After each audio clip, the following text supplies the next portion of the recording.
بھارتی خلا باز شبِ نشو شکلن بین الاقوامی خلا اسٹیشن کا سفر 25 جون 2025 کو بھارت نے خلائی تحقیق کی دنیا میں ایک اور تاریخ رقم کی جب گروپ کیپٹن شبِ نشو شکلن بین الاقوامی خلائی اسٹیشن ISS کی جانب روانہ ہوئے۔ وہ بھارت کے وہ پہلے خلا باز ہیں جو ISS تک پہنچے اور خلا میں سفر کرنے والے دوسرے بھارتی بن گئے راکیش شرما کے بعد، جنہوں نے 1984 میں خلا میں قدم رکھا تھا۔ یہ مشن ایکسیم مشن 4X4 کے نام سے اسپیس ایکس کے فالکن 9 راکٹ کے ذریعے امریکی ریاست فلوریڈا کے کینیڈی اسپیس سینٹر سے روانہ ہوا۔ اس مشن میں 4 خلا باز شامل تھے۔ 1 پیگی وٹسن، امریکہ، مشن کمانڈر۔ 2 شبِ نشو شکلن، بھارت، پائلٹ۔ 3 سلاووس وسونیوسکی، پولینڈ۔ 4 تیبور کاپو، ہنگری۔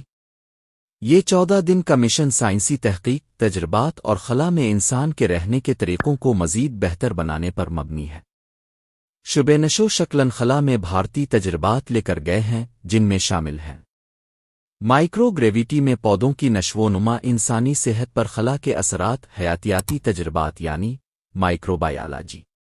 یہ مشن بھارت کے مجوزہ گگنیان مشن کے لیے ایک تجرباتی بنیاد بنے گا، جس کے تحت بھارتی خلا باز 2027 میں خود بھارتی خلائی گاڑی کے ذریعے خلا میں جائیں گے۔ شبِ نشو شکلن کا مشن اس سمت ایک مضبوط قدم ہے۔ یہ مشن ایکسیم اسپیس نیسگ سے یورپین اسپیس ایجنسی اور انڈین اسپیس ایجنسی کی باہمی کوششوں کا نتیجہ ہے، جو اس بات کی علامت ہے کہ خلا کے میدان میں عالمی تعاون کس طرح انسانیت کو آگے لے جا رہا ہے۔ شبِ نشو شکلن نے خلا میں یوگا کی مشقیں بھی کیں اور بھارت کا پرچم بلند کیا۔ ان کا مشن نہ صرف سائنسی بلکہ ثقافتی نمائندگی بھی رکھتا ہے۔ وہ 1.4 ارب بھارتیوں کی امید، خواب اور فخر کی علامت بن گئے ہیں۔ شبِ نشو شکلن کا یہ تاریخی سفر بھارت کے لیے نہایت اہم لمحہ ہے۔